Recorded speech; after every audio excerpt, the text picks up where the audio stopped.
Hi and welcome back to my channel. Today I just wanted to do a quick review really of another strap manufacturer, but this time a leather strap manufacturer, and the company name is Toshi. He's based in the southwest of England. The reason what prompted this video is I've just received today another one of his straps, this one here, and this is a he just has this real knack for making beautiful, well-made leather straps. They're absolutely solid. I brought other straps from Toshi, varying over many years. This is the oldest one I've got. I brought this actually used. I don't know how old it was when I first brought it, because you can see it's a well-used strap. I've had it now for 10 years or 9 years. And what prompted me buying that strap was when I ordered my Panerai. I've done a review on this watch before, so you've already seen this watch. And as anyone who has a Panerai knows, you never wear the actual strap which comes with the watch. The one which came with this, I don't have it at the moment, it's in the box for the watch. I never used it. It's a very dressy affair, and let's face it, that isn't a dressy watch. The only one I do wear is the rubber strap it came with. That I find is very good. But when I placed the order for this watch, I was looking around to see who makes nice leather straps, and it's an absolute minefield. There's so many people who make leather straps, and they vary in prices. Toshi, I find, he makes really nice straps at what I consider very good prices. This strap here, this is I think it's called a Havana, and I ordered the stitch to kind of match the loom of the watch.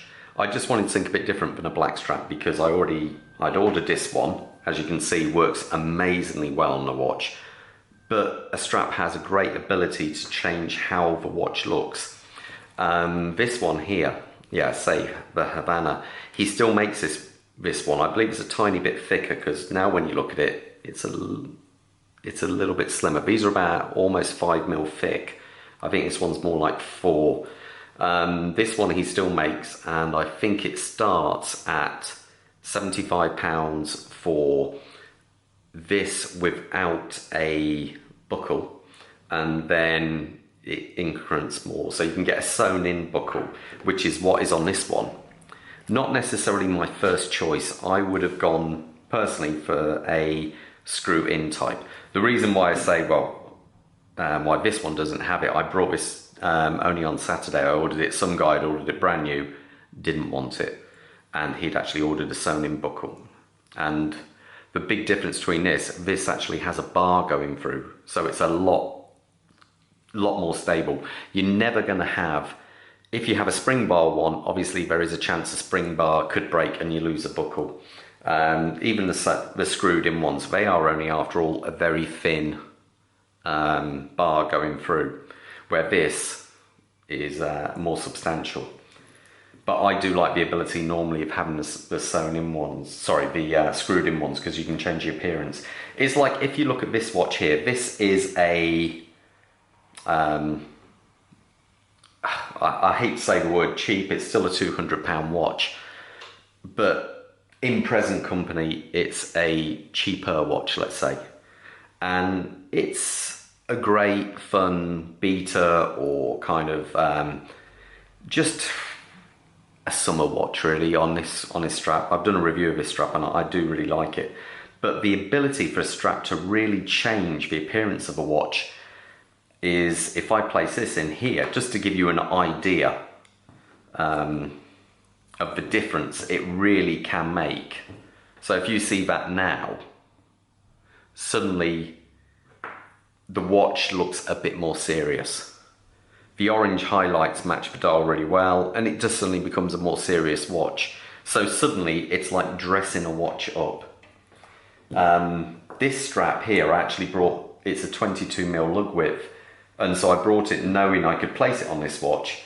Also on my Zin U2, which I've done a video of recently, and suddenly that looks quite nice. It does look quite nice with that strap. The biggest problem I have with this watch and straps is it never looks good on a leather strap. The reason being, if you notice, the lug holes are very low down, which always make the watch look taller than it is, because that means the position of the strap is very low against the head of the watch. Where if you were to look at this Seiko, the lug holes are quite high. And subsequently with like this Christopher Ward, the lugs are a lot higher, so the strap does sit higher, and subsequently it makes the watch look slimmer, even though there's not much in it. You know, these are things not many people think of, is the position of the lug holes in respect to how it will make the strap fit to the head of the watch. This was another watch I actually brought this one for, because I haven't reviewed this watch yet, but I will do at some point. It's got an orange GMT hand, so I just thought I'd try it. I thought it could be something different. So, but when it comes to quality, I do believe that these straps are tremendous. This one needs to be broken in. It's still quite pliable. This one here, the model name is the Nautilus, I believe it is. So this one's a little bit more expensive than the Havana. This one starts at £90, I believe, and in this configuration with the sewn-in buckle was £95. But you can then have a screwed-in buckle, which I believe takes it to £100, and I think he does some fancy handmade buckles, which then put the price up even further.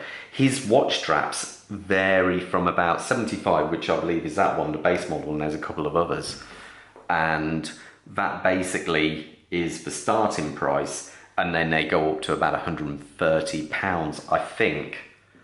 But you can see, I say this strap is coming on for 10 years old, and it's okay, it's darkened over time, but leather will do that anyway, and it still looks amazing. The logo he has, I was a little bit put off actually this morning when I received it.